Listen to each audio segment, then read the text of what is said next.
we resume the session? So here, so far, you have created a folder and these three files in this particular folder, right? app.py, .env, requirements.txt. Fine. Okay. Now, in your system, suppose you are building 2-3 projects at a time parallelly. Okay. Yeah. So here, suppose one project needs Python 3.8 version. Okay. Another project needs Python 3.10. Okay. Or maybe 3.11, whatever the Python package. Basically, we are working on different projects which needs different Python versions, and also sometimes we need different versions of packages, right? So how to deal with this? Suppose if you are installing in the base environment of your system, okay, these Python versions may clash, okay, or the package versions may clash. That's why for every project you need to create a separate environment. Okay, basically we have to create virtual environment. Now all of you go to your Anaconda prompt.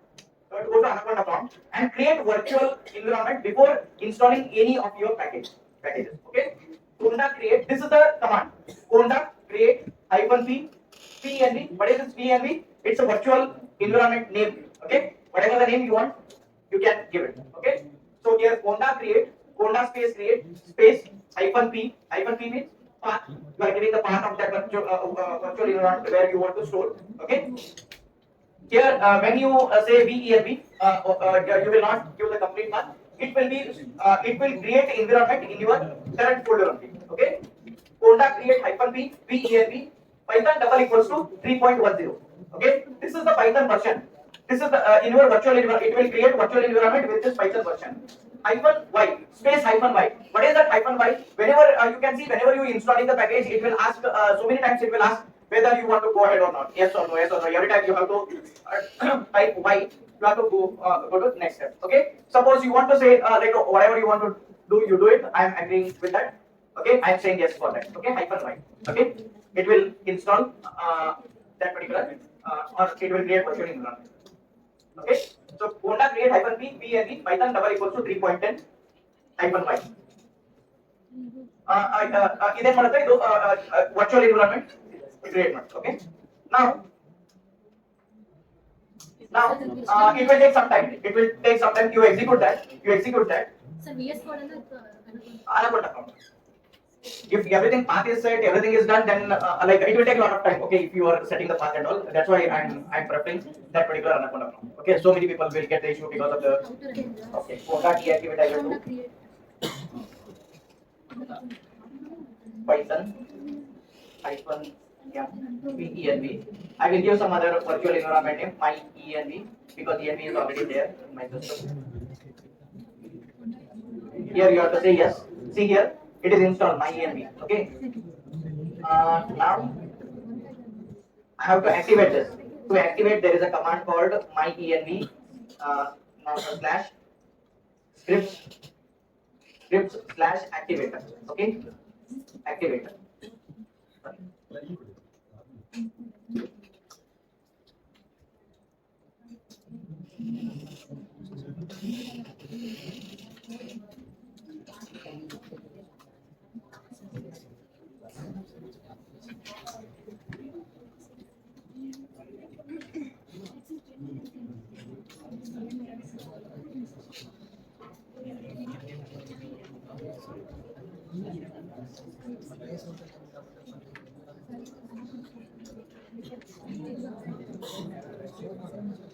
My env slash otherwise activate. Okay. My env slash bin dot activate. It is in the bin now. Okay. Activate.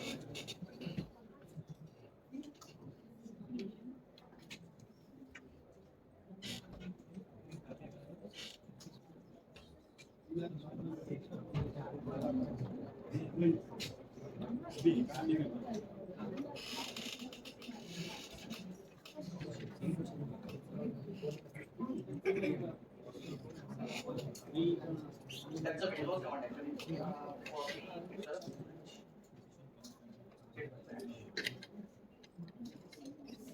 That's why I use the phone.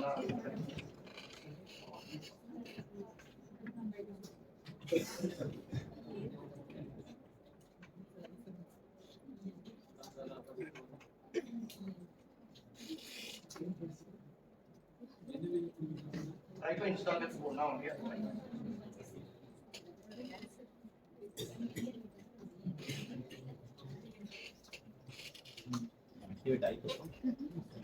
Okay, I prefer using phone now. Phone activate.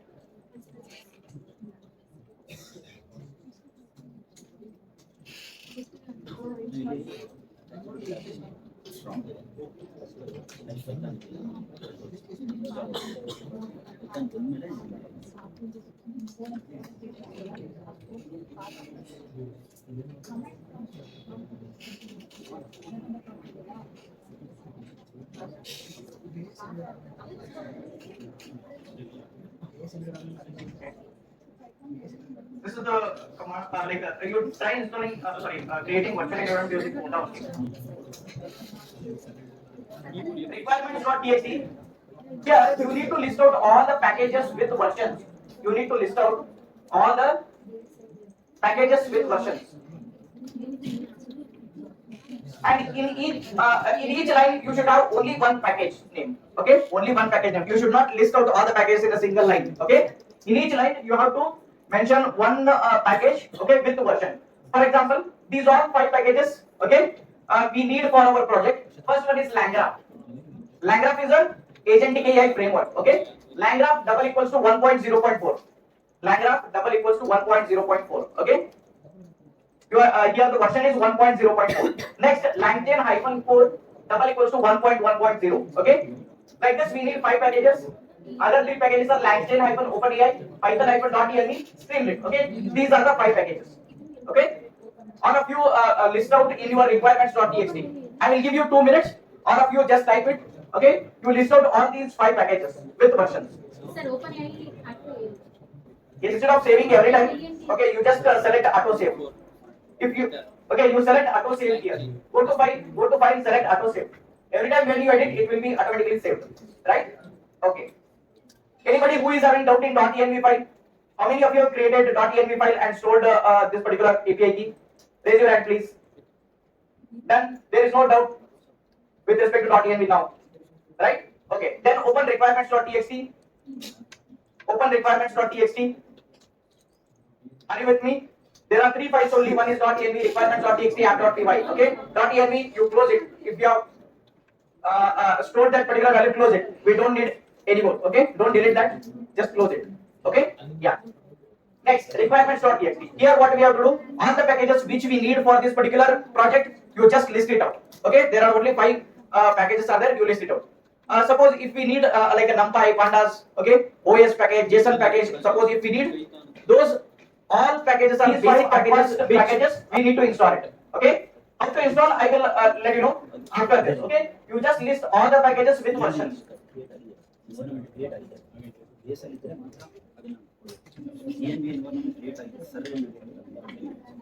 Don't worry about the other things. Okay. Just concentrate on requirements.txt. Okay. We will go step by step. We will go step by step. Don't worry about it. Okay.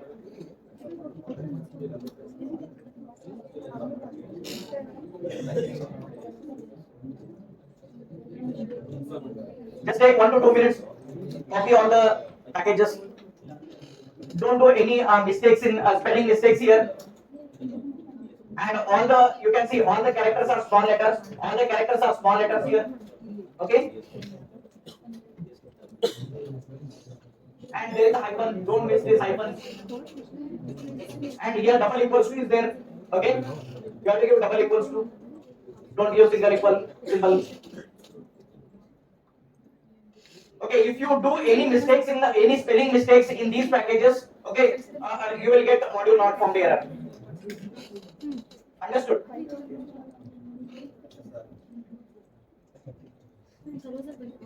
LangChain -4, LangChain -OpenAI, Python-.env, Streamlit. Yes. Get it out? Okay, this is done. Okay. Anybody? Who has not done this? Still doing? All of you are done? Can I go ahead? Okay, now you need to install all these packages, right? Instead of installing one by one, like pip install langchain, pip install Python hyper.ele, pip install streamlit. Okay, instead of one by one doing it, we can do at once. Okay, where you will install, all of you listen here, where you will install? You will install in your virtual environment. How to create that? Here, sir has written these particular steps. You can see Python. You just check the version. You just check the version first, whatever you have. Then what you have to do? Python hyphen m, Python space hyphen m space vnv space vnv. This is to create the virtual environment. Next, you have to activate that particular environment, right? So just execute vnv slash script slash activate. Backward slash you have to use. Okay. Next, you need to set execution policies. Okay. This particular thing you need to execute it. Okay. Then after that, you have to execute this particular step. Your environment will be activated, right? All of you follow these steps. If you are facing an issue in creating environment, you follow these particular steps. Already you have created, that is fine. Okay. Suppose if your Python without creating environment, it is not denying you, just execute it. Execute the install the command, install the packages. Don't worry about it. Okay. Now you follow these steps to create the virtual environment. Just take 2 to 3 minutes. Take 2 to 3 minutes. You have to create the virtual environment. How many of you have created virtual environment? What about this room? Here? Okay, anyway, it is working, right? If it is working, that is fine. Can I go ahead? Or I think that this room needs help. All of you listen here. When you create virtual environment, you will get one folder in the path. Okay, you can see here VENV. All of you listen here. When you create a virtual environment, it will create one folder called VENV. Don't delete that. Don't touch that. Okay. Why? Because if you delete that, whatever you have installed, the packages and all everything related to that particular environment, will be uninstalled. Okay, it will not be there, that particular environment. Okay, that's why don't delete that. After creating the environment, you will have this will be automatically created VNV. Don't delete that. Okay, just keep it as it is. Okay, and don't alter any of the files there. Okay, basically don't modify it. Okay, just keep it as it is. Got it? Yes. Can I go ahead? Can I go ahead? Okay. Now, what all things we have done? We have created .env file and we have stored OpenAI API key. Second thing, what we have done? We have created requirements.txt and stored all the listed out all the packages with versions. Okay. These two things are done. Next, third thing, you have created virtual environment. Right. Now you need to install the packages. How you install the packages? All the packages, whatever you have listed here, you need to install it, right? So now you just execute this particular command: pip install -r requirements.txt. All of you listen here. This is the command to install all the packages which you have listed in your requirements.txt. Okay? Only with single command. All of you listen here. Only with single command you can install all these packages. Okay? Pip install -r requirements.txt. Pip space install space -r space requirements.txt. Means it will use your requirements.txt. All the packages it will read one by one recursively. That's why -r. Okay, one by one it will read. Okay, and it will install. Each of the packages, whatever you have mentioned in the requirements.txt, it will this particular command will install. Understood? Pip install -r. I will write it here. Pip install -r. Here there is a space. Requirements.txt. Okay. Pip space install space -r space requirements.txt. It will install all your packages. It will take some time and you need internet because it is downloading all the packages from the internet and it is going to install. Okay. For me, it is saying requirements already satisfied because I have already installed it. Okay. In your case, if you have not installed, it will take some time and it will install all the packages.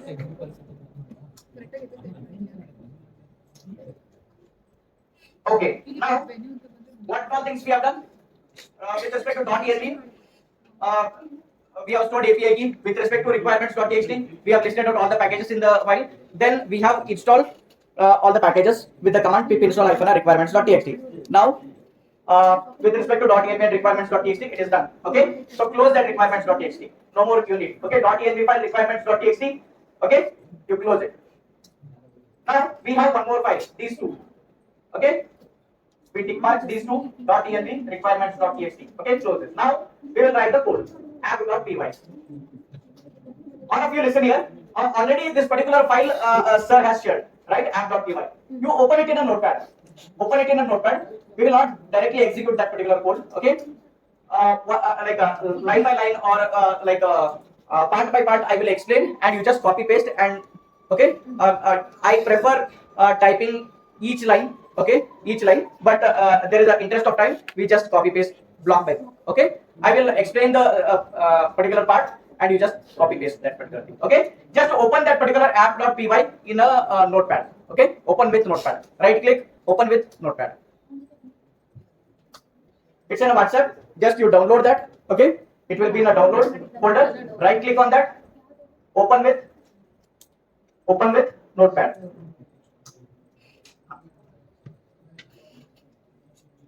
Okay, this is open, right? Yeah. How many of you have still not installed all the packages? You have not installed. It is installing, right? Any issues in installing the packages? How many of you have opened that particular Python file in Notepad? Okay. What about here? Do you have the file open? Okay. Shall we go to app.py? Writing the code. Shall we write the code? Okay. So now you open app.py. Open app.py. This is empty. Okay. You need to write the code. Right? Okay. So here I will paste. First, we need to import the packages. Okay, we need to import the packages. First task is to import all the packages.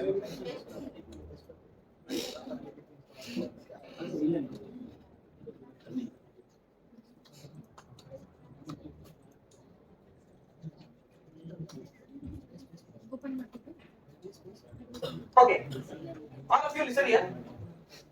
These are the packages we are using it. Okay, these are the packages we are using it. What do you mean by using packages? In packages, classes are defined.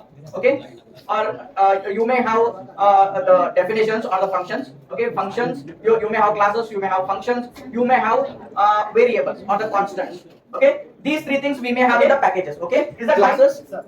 Okay, import OS from .env. Import load underscore .env. Okay, you have installed python-env package, right? In your list, you have python-env. Okay, that same package, I am importing .env. Okay, from .env import load underscore .env. So this is a function. This is a function. How you will know whether this is a function or this is a class? How you will know? State graph is a class or the function? How you will know? By seeing that, without seeing that package implementation. Is this a package or a is this a function or a class? No, it's not a class. Class, this is class, state graph. It is written in a capital letter. S is capital, G is capital. So this is a class. This is a function, all small letters. Okay? Type to the degree. This is the class. Okay, this is the class. This is the class. Okay? This prompt template is a class. Human message is a class. Chat OpenAI is a class. Okay? Only this is the function we have. Okay? Got it? Okay.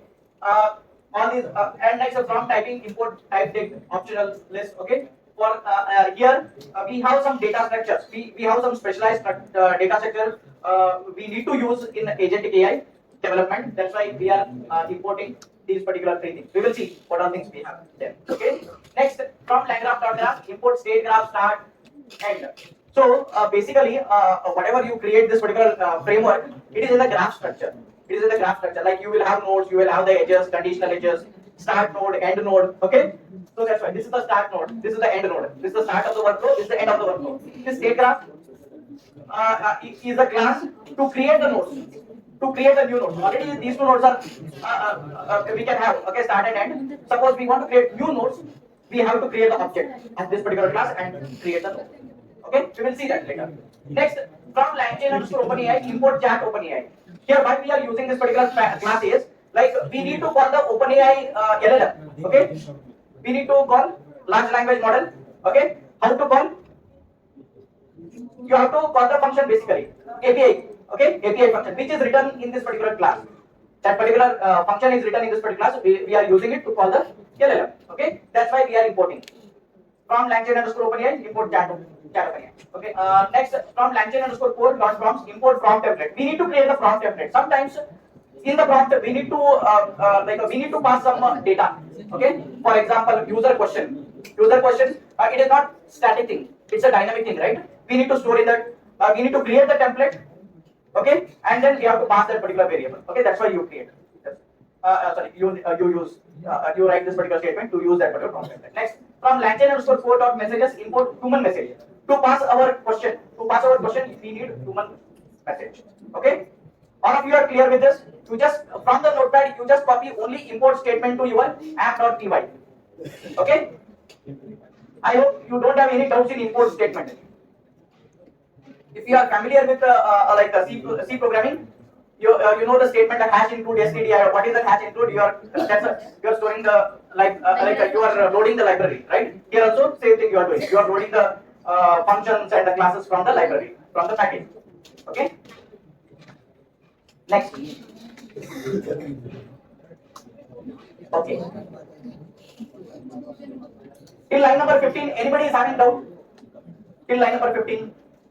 No? Okay. Now what you will do is, you have OpenAI API key, okay, in your .env file, okay. You need to load that particular. You want to use it in your program, right?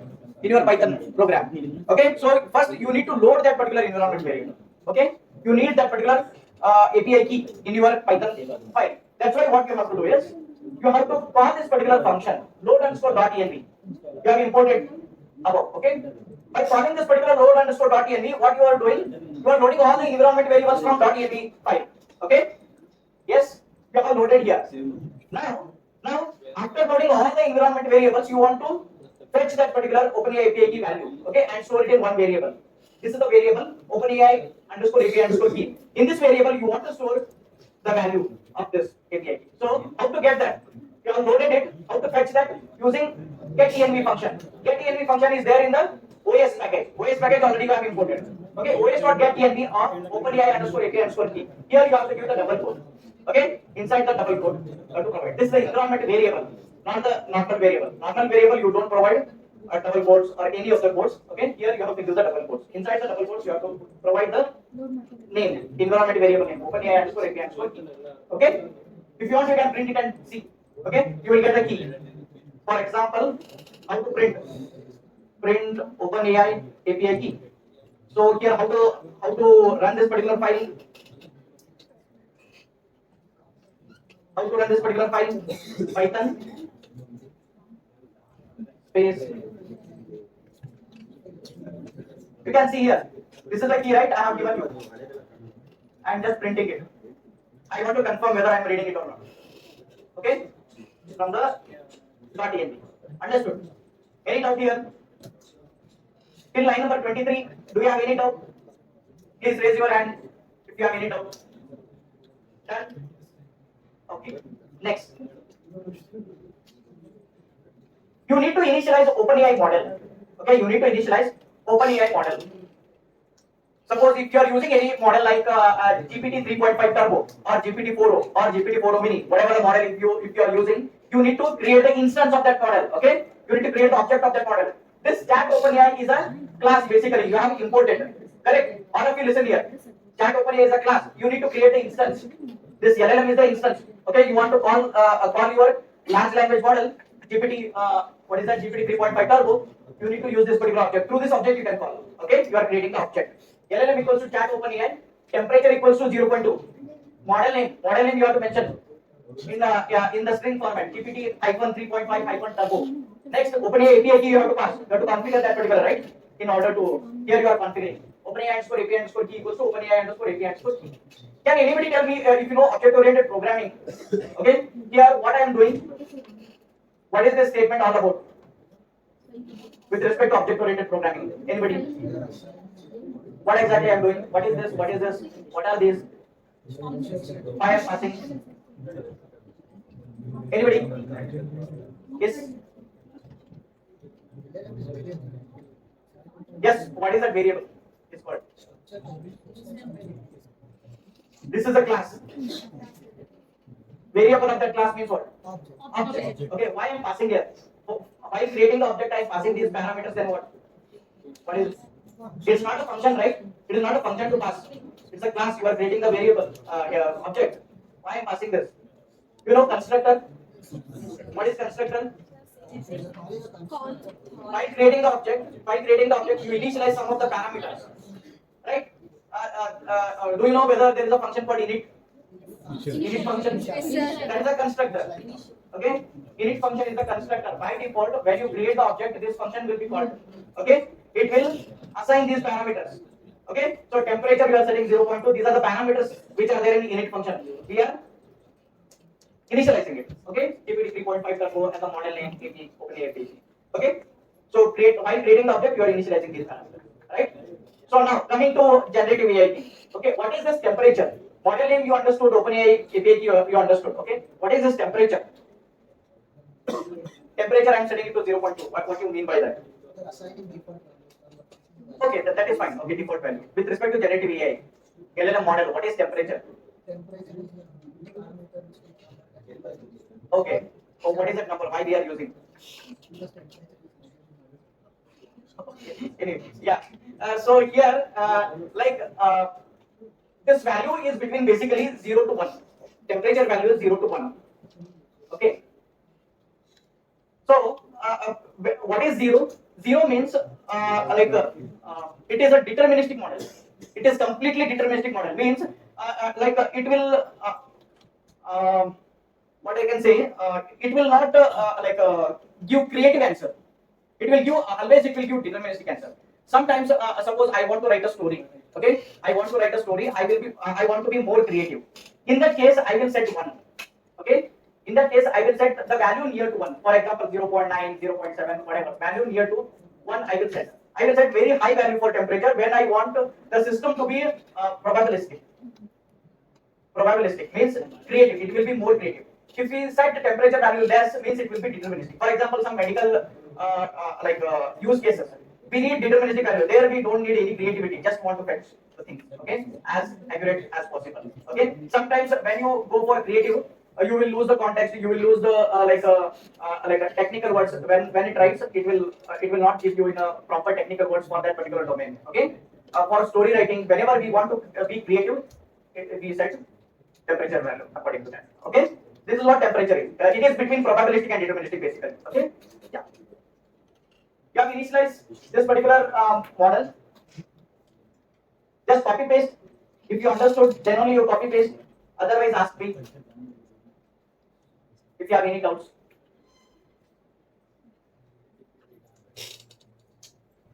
Done. Till this, I hope you don't have any doubts till line number 33. Okay. Next. Okay, in between there are some classes. Some classes are there. Okay, I will not go for that. First, I will go through the workflow. Okay, I will go to workflow. I will leave some spaces in between. Okay, some spaces in between. Now I will go through. I will go through this particular workflow. Okay, build the graph. First, you need to know this particular graph from line number 155 to 169. Okay, from line number 155 to 169. Okay, I will give some. Okay, I will add the other classes later. Okay, because first you need to understand this particular flow. Okay, so next we are building the graph. Yeah, quickly you can we can do.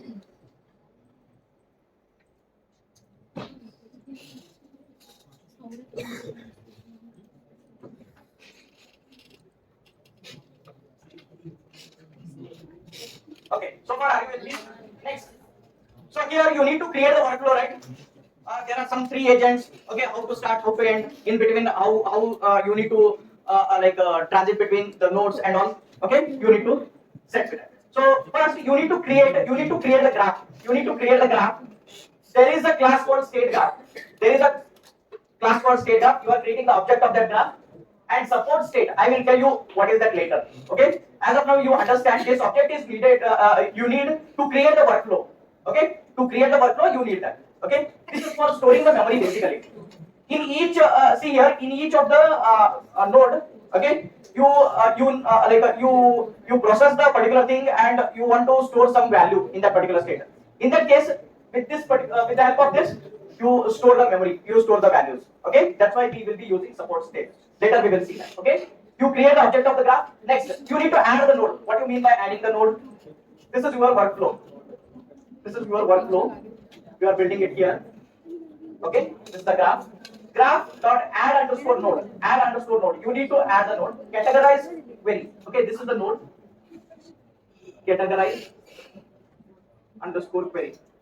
You have created the node using the function add underscore node. Okay, this object, this class is having this particular function add underscore node. You are calling with object. Okay, graph dot add node categorize underscore query. What it has to do? You have created the node, that is fine. Okay, what is the functionality of this particular node? It is provided in this particular function. You have written above. You need to write above this particular code. In between we have left some space, right? There we have to define this. What it has to do? What exactly this categorize underscore node has to do? Categorize underscore query has to do. It has to read the query. Okay, for example, customer is sending the query I have forgotten my password, how to set it. That is the query. It has to categorize that. No, it is related to password, it is related to order, it is not related to anything other class. Okay, that is done by this particular class. Functionality is written in this particular function. Okay, you have created the node, that is fine. Next, you need to create one more node, answer underscore query. Okay, answer underscore query. Answer underscore query. Okay, now after categorizing, if it is related to your domain, then only you have to go to this particular node and you have to answer that particular query. Okay, so you have two nodes. Now the last node is fallback node. If it is not related, if that question is not related to your domain, then you have to go to this particular node. That's why you have created fallback node. Now all the three nodes you have created are isolated one. There is no connection in between. Okay, you need to provide the connection. So now here the functionality is written for answer underscore query. Functionality is written in this particular function. For fallback, you have written the functionality in this particular function. You need to define there. Okay, just you are providing the function name here. Okay, now you need to start the flow.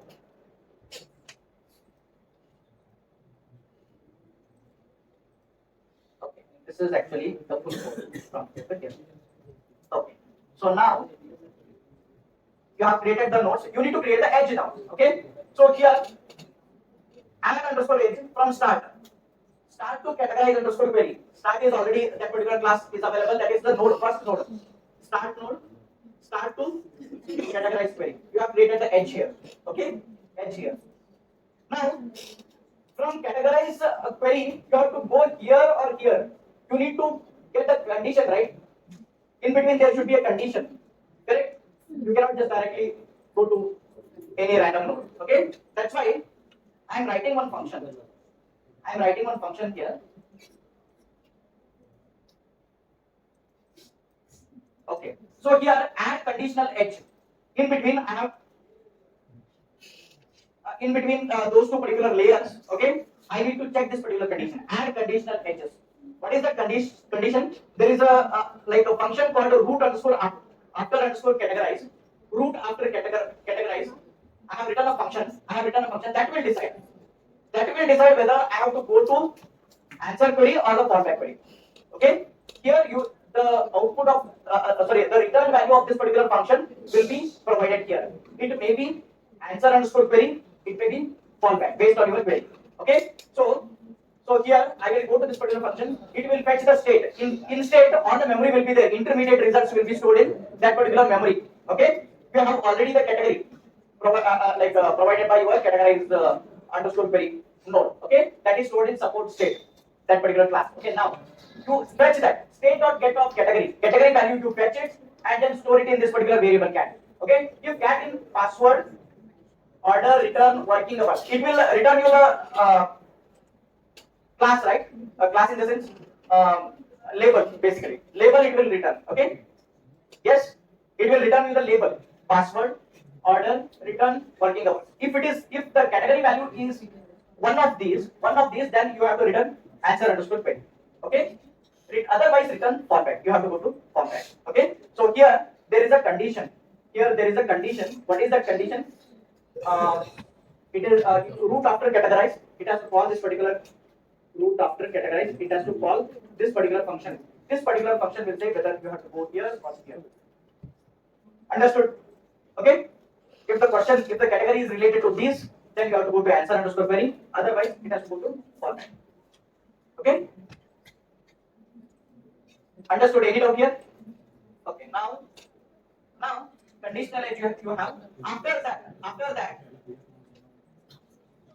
where to end? Suppose listen here, if your query is related to this particular your domain, it will go here. After that, what it has to do? It has to end. There will be an end state. Okay. Suppose your question is not related to your domain. Okay. It will go to fallback, and after that it has to end. Always flow should start from start node and end at end node. Okay. This you should have this particular complete flow. Understood? Now, what is the left out thing? We have this particular flow. Now, the thing is, you need to implement this, right? You need to implement these functions. These three functions, we will implement it now. Okay? So, coming to the first one.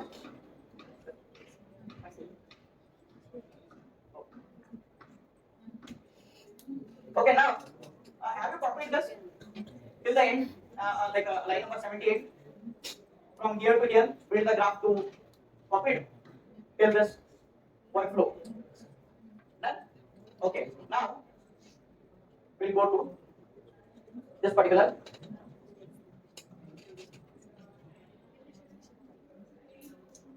state. You need a state.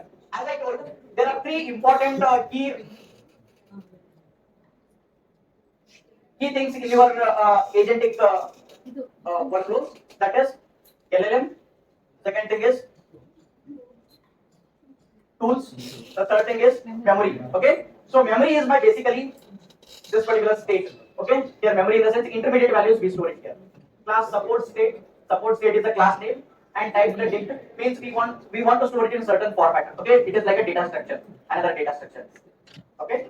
So here what are things you want to store? User question you want to store it. Okay. User query category in in categorize underscore query you will get the query value that category value that you store it here, right? Answer final answer where you will get either in the answer underscore query or in the fallback, whatever it returns you will store it here. These three things we are maintaining as a memory.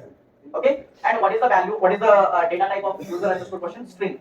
Okay, string type. If it is something like suppose some value age whatever you are storing, that is an integer value, right? Age is in that case you can mention int also. Okay, here all these values are string. That's why I am mentioning the data type as string. Understood? These three things I want to maintain it. This is my memory. Okay. Separately, suppose in your you are writing like a traditional programming, you have multiple functions.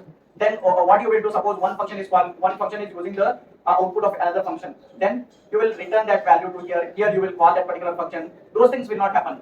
Suppose I am executing this particular function. I will store it in a state. Okay, it will store in the state. This particular this answer underscore query needs that value. It will not call this particular function. It will fetch it from the state. Okay, understood? Done? Any doubt here? Okay, you just copy this particular state. Next, we are here. What is my use case? What is my use case? It has to answer frequently asked questions, right? So we need to have some data in our somewhere, right? You can store it in a vector DB as we have limited time. I have not gone to. I have those particular use cases, but I'm just storing it in one variable now. Okay. If you want later, I will give you those particular projects also. Okay. So here, right now, with the interest of time, this knowledge base, whatever we have, we are just storing it in a list format. Okay. This is the data. Frequently asked question data. Here, there are dictionaries. How many dictionaries are there? 4 dictionaries. 4 records we have. In each records we have question and the answer. Frequently asked question and answer. How can I reset my password? Click forward password on login page is the answer. Okay, like this questions and answers. You just copy paste it. This is straightforward, right? And it is not like user has to ask the same question like how can I reset my password? It is not like that. Semantically, if it is having the same meaning, you can give the answer. Okay? I may ask it as I want to reset my password. Help me. Okay? It has to understand that particular question. Semantically, it is related to this. That will be done by LLM. Okay? You are using LLM. Okay? Next, this I will copy it. This is the data. This is the knowledge base. Okay? This is my knowledge base. I will store it here. Okay, I will copy paste it here. Then coming to prompts. There are 2 prompts, basically 2 prompts we require.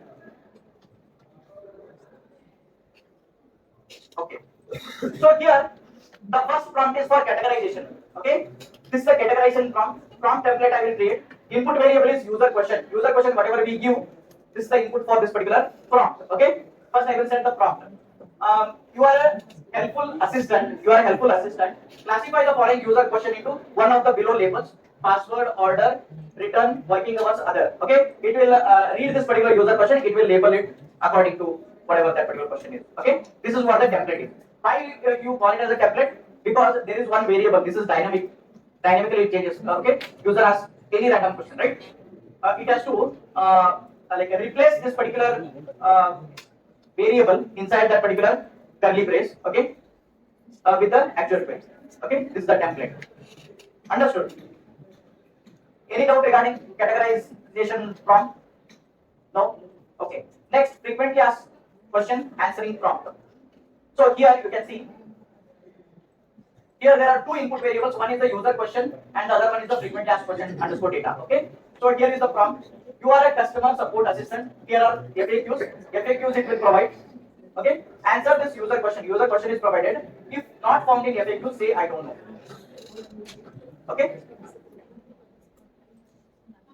Answer the user query. If not found in FAQs, say I don't know. Okay. So next, this particular prompt, I will, these 2 prompts, I will copy paste. All of you copy paste this, these 2. Okay, now, next, category detection. This is the function we are writing for this particular node. Your workflow is using this. When you are creating the node, it is using this particular function, right? Yes?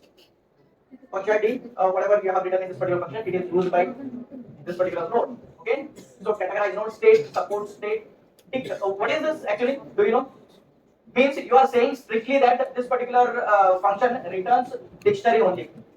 Okay? This is strict data typing, whatever the return type, whatever the input input is there, what is the data type you are mentioning that. Okay? Yeah.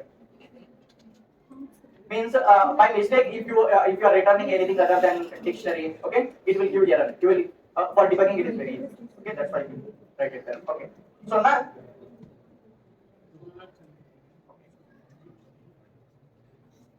I will go through this particular node. Okay, what it is saying, it is reading user question. Okay, if user question is not provided, suppose you are getting empty, then explicitly none. If it is not there, then it will give you none. Okay, so you just providing an empty string if it is not there. Okay, next prompt text. So here categorize underscore prompt. You have the prompt template above. Prompt template. Okay, in that particular prompt template, you have to for that particular thing prompt, you have to pass this particular user question. It will replace that particular user question in the curly bracket with this particular question you have provided. Here you are providing. Okay. Now whatever the template you have, in that wherever there is a variable called user underscore question, it will be replaced with the actual value. Okay. Now you have a prompt text, complete prompt text. You have converted prompt template into prompt text, completed prompt text. Okay. So now you need to call the LLM.generate. Okay. You have created the object LLM of generative AI model, right? That object you have. Like we are using GPT 3.5 turbo. Okay, that LLM you have. LLM.generate will call that particular LLM with the prompt text, whatever you have. Okay, basically it is giving the LLM this particular prompt and expecting the response. Okay, and you are saying this is a human message. human message explicitly. This is a class basically. Okay. So now next extract LLM output text. Here whenever we get the response, you will not get the exact answer directly. It is not in a string format. You will have the JSON format. In that particular JSON format, you may have like 10 or 20 fields. Okay, which you may not be interested, but developer needs that. Okay, that's why we will be having those things in the those are key value pairs in the JSON, return JSON. Okay, but we are interested here in only the answer. Okay, we have to pass that particular JSON. Okay, here this particular response, whatever we have. Okay, we are passing it. We are passing it to get the actual answer. Okay, where is the actual answer? Response dot generations of 0 of 0 0. Maybe this is the list of lists. In that list of lists, there is a key value. There may be again a JSON with key text. Okay, that's what is this script is doing. Suppose there are any space before or after the string or any unnecessary spaces, it will remove that. Okay, that's why you are using script on top of that. Next, you will print. Here is the actual answer category, whatever the category it has provided. Okay. Next, info category. You are mentioning the category. Suppose if it is related to password, it will provide info category as password. Okay. And now it is very important when you get the value, when you get the label as a category, you need to store it in the state. We should not forget that because because other nodes may need to, that particular value. Okay, that's why how to store here. You just say in the dictionary. In the dictionary, you mention category as a key. Okay, and this is the value. Okay, double quote. You mention the key, and this is the value whatever you have got it from the LLM form. Okay, understood? So, what this category underscore node is doing, it is calling the LLM, getting the category and storing it in the state. Okay? Yeah. So now I have this particular node function. Okay, next answer question using FAQ. Okay. Here again we have one more function called answer underscore node for answer underscore query node. Okay, we have that function. What this function is doing? It is fetching the user question. Okay, and okay, FAQ underscore prompt, whatever the prompt template we are storing the FAQ underscore data and Q. Okay, and now LLM is, you are giving the prompt text to this particular LLM, and it is generating the response. Okay, we are fetching the answer, and then we are storing it in the state. Okay, any doubt here? Here we have the prompt. Okay, we are wherever these two particular things are there, user underscore question, FAQ underscore data, you are replacing with actual value. Okay, and you will get the prompt underscore text after replacing that. You are using it to call the LLM. It will give you the response. You are passing that particular response to get the actual answer to that particular question, and you are finally storing it in the state. Okay. Any doubt? Any doubt here? Okay, next the fallback. What is the fallback? When you want to fallback, like there is no LLM call. You already know your question is not related to your domain. Okay, you just return this particular dictionary. Means you are storing it in the state. Answer is sorry, I don't know the answer to that. Okay, I don't know the answer to that particular question. Okay, there is no LLM call here. Already you know that is not related. Okay, and here comes build the graph. Already you have built the graph. You are using these three functions. Okay, and this is the root after categorization. Here it will decide whether it has to go to answer query or the fallback. Okay, next, this is very important. After adding the edge, okay, after creating the node, adding the edges, okay, you need to compile this particular graph. You need to compile the workflow. Okay, means this particular object is the compiled graph. Okay, yes, you are putting basically compile means you are putting together all the nodes and the edges. Okay, entire workflow, putting it in this particular variable. Okay, or the object. This is the main execution.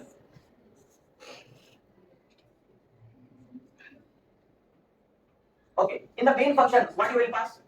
User has to enter his question. Okay, correct? So there is an input statement to enter the question. Okay, that you store it in the variable user underscore q. Now initialize the state. Initially, whatever you have the memory, there is nothing in it. Okay, you need to store your user question, right? So that your nodes can use that particular question. Okay, this node needs query, and also this node needs query. Okay, these two nodes need your query, right? user question basically. That's why you need to initialize the state with this particular value. User question initially, you store it. These two things you don't know by creating. This is the main function.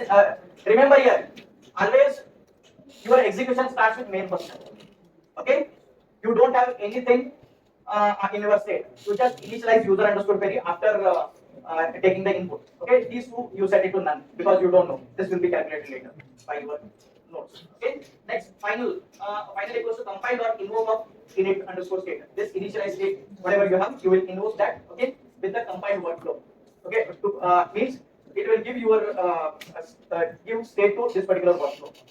Okay, it will go to this categorize underscore query next whatever. Okay, it will basically it will store it in the state. Okay, whichever the node you have, you can use it if it is required. Okay, so you are invoking that. Next, after invoking your entire whatever after invoking, it will execute this particular entire workflow. Okay, when it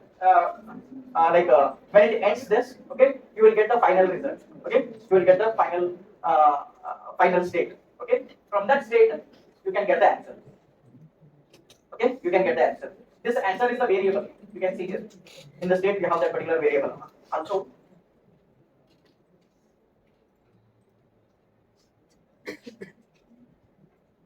you can see the same variable I have used in the class. User underscore question category answer. Okay.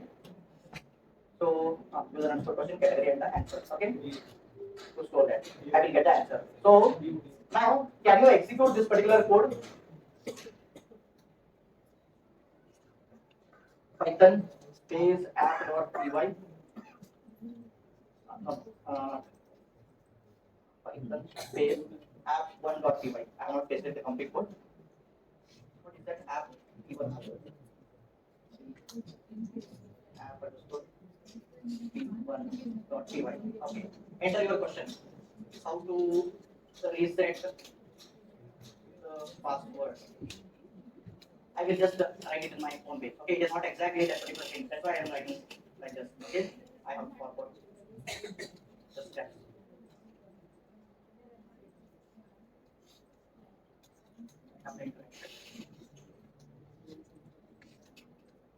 Info. See here, category is password. It is categorizing properly, and then it is responding. To reset your password, you can click on the forward password option on the login page. If you need further assistance, click.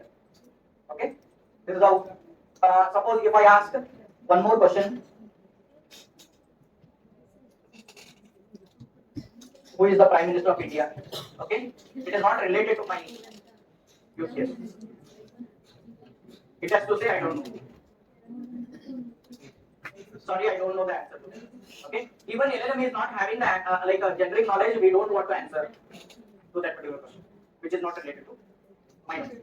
Okay, is that fine? Info I have written in the print statement. See here in the print statement. See here in the print statement I have written. Okay.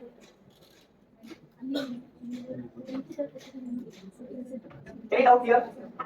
You execute that particular code. Okay. If you have any doubt, you can ask me. And one more thing, when you do some like projects, when you build the projects for your your final year project or any requirement, academic requirements, always you need to have the front end also, right? Front end and back end, you display both the things. So it is good to showcase using some of the Python frameworks like Streamlit, okay, or yeah, Django is very heavy framework, but Streamlit you can use, or you can quickly you want to show, you can also use fast API things to create the you can create the endpoints and you can showcase. Okay, I will just showcase you. I will not. You understood this, right? I will take another 5 minutes, not more than that. Okay, I will quickly showcase few of the things. Okay, here I am using the same use case. Okay, I am showing it on the front end. Okay, so I hopefully yes. So here I will clear this. I will run this particular app. Streamlit. Streamlit run app underscore v2 dot py. Okay, it will open this particular This is the simple user interface. Okay, customer support chatbot, ask any support question, and the LangGraph agent will answer it. Enter your question. Same question I will ask. I want to. This time I will ask. I want to return my product. I want to return my product. It is running. You can see there. It is saying this is running. So here, the answer to this question is yes. Returns are accepted within 30 days of delivery. Just make sure to follow the return instructions provided. Okay. This is the front end thing. You can showcase your capability, whatever. Okay. Next, the third thing is using fast API. Okay. So this is done. I will share this particular code with them.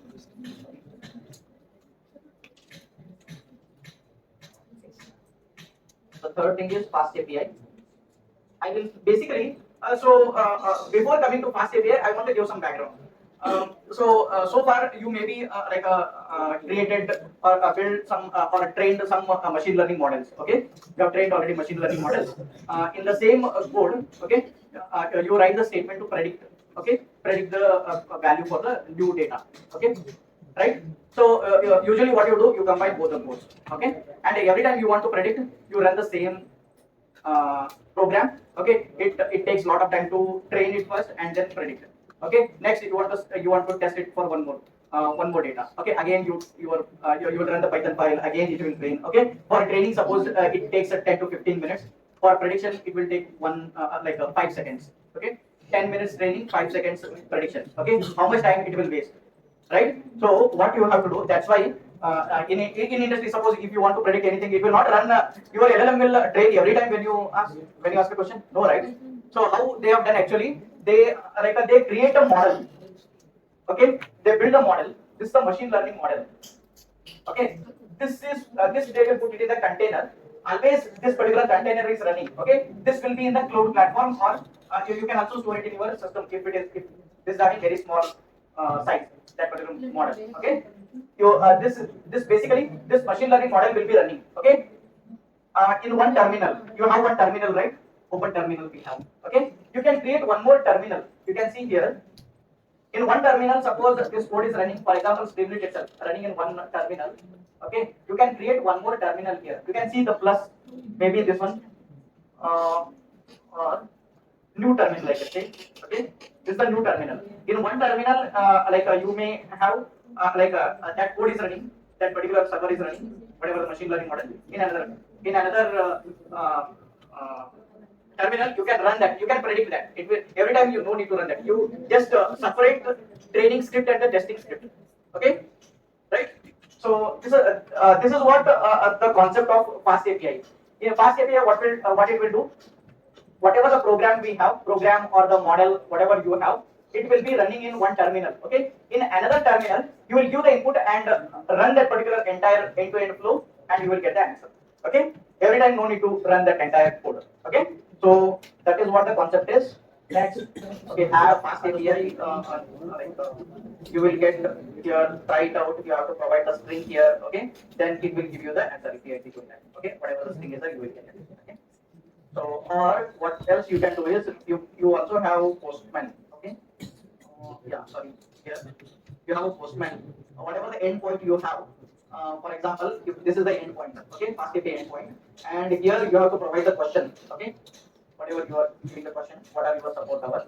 It will provide you the answer. Okay, it will create one endpoint that you have to that you have to send it using this post. Okay. Okay, post means you are sending that particular value. You have to give the post, and you will get the answer. Whatever the first row returns. Okay, you have to do. Okay, there are three methods. I have given you. One is just without just backend thing. Okay, working on the backend, and then the second thing is with the UI. Okay, and the third thing is with fast API. Okay, usually this fast API thing. This is for testing purpose. Okay, whether your endpoint is working or not. Okay, end to end when we are creating, it is of no use. Okay, just for testing, and UI development you can do it with Streamlit. Okay, any doubts so far?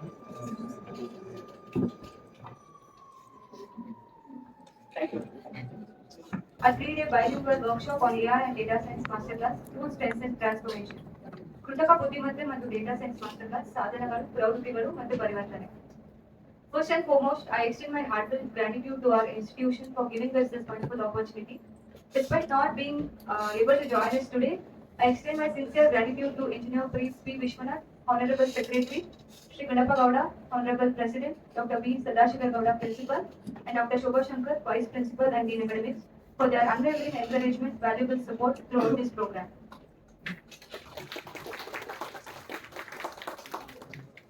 I would like to express my sincere thanks to Dr. Aditya Zia, Professor and Head, Department of CSE AML, and coordinator of this event for his leadership, continuous motivation, and support in the successful conduct of this workshop. Thank you, sir. I extend my deep appreciation to today's resource person, Dr. Shreekanth Jere, Associate Manager, Accenture AI, Bangalore, for delivering insightful sessions that enriched our understanding and greatly benefited all participants. Thank you.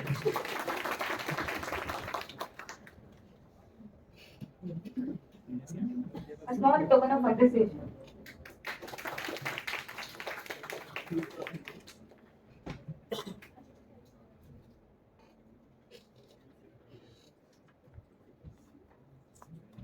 A special thanks to our co-coordinator, Dr. Vijay CP, Associate Professor, Department of CSE and Level, for his continuous support throughout this all 3 days. Thank you, sir. I extend my thanks to all faculty coordinators and the Department of CSE for the hard work and dedication over the last 3 days. Finally, I thank all participants for your active engagement, enthusiasm, and cooperation, which truly made this workshop a meaningful and memorable experience. Thank you. Now I request any of our participants to share their valuable feedback on this 3-day workshop.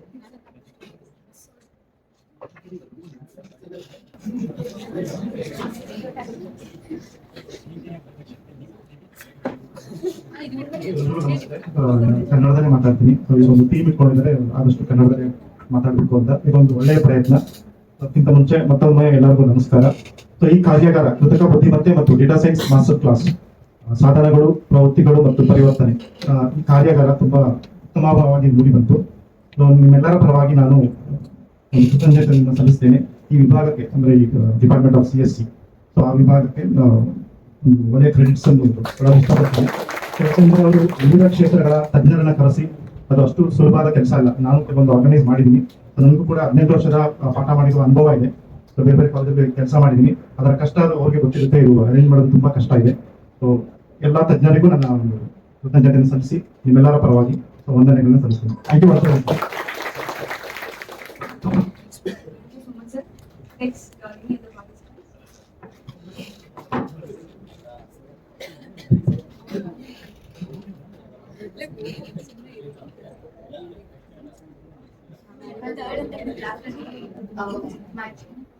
Myself, Vijay, currently I'm pursuing Masters of Computer Application at Maharaja Institute of Technology. First of all, thank you so much for this workshop. And the workshop actually ತುಂಬಾ ಚೆನ್ನಾಗಿತ್ತು. Like AI ಮತ್ತೆ data science ಮೇಲೆ workshop ಇಟ್ಟಿದ್ದು. And there is a lot of information. ಎಲ್ಲಾದ್ರ ಬಗ್ಗೆನೂ resource person ಹತ್ರ ನಾವು discuss ಮಾಡಿದ್ವು and our efforts and ಅಷ್ಟು patience ಇಂದ ಅವ್ರು ನಮ್ಗೆ ಹೇಳ್ಕೊಟ್ಟಿದ್ದಾರೆ. And thank you so much. And also food ಕೂಡ provide ಮಾಡಿದ್ದು, it's really meaningful. Thank you so much. And thank you so much for your guiding, and thank you so much for all the teaching staffs. Thank you.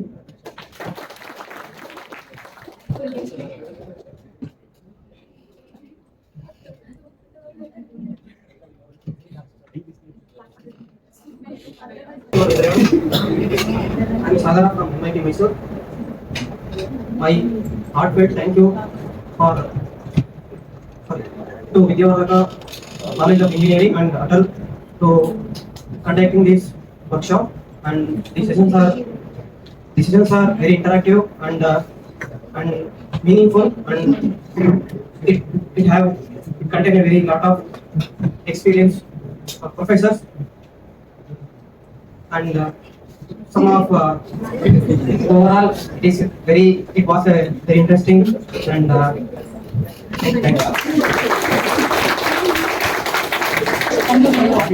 Salisha. I'm from JSS College, Booty Road. So firstly, I need to I thank Vidyavardhaka Institution for providing this workshop and made us for the part of this workshop. And in the beginning, we just know the tools. In the end of this workshop, we came to know where we are using those tools and their functionalities. So, on the behalf of our college and all of us, we thank for the institution and thank you, sir. Now I request Mysuru to speak few words about this.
Agentic frameworks for there, different types of agents for there. ಆಮೇಲೆ ಯಾವ level different different levels of agency. So ಇವನ್ನೆಲ್ಲ ನೀವು ತುಂಬಾ ಕಲಿಯೋದಿದೆ. So ಇದನ್ನ just beginning ಅಂತ ತಿಳ್ಕೊಳ್ಳಿ.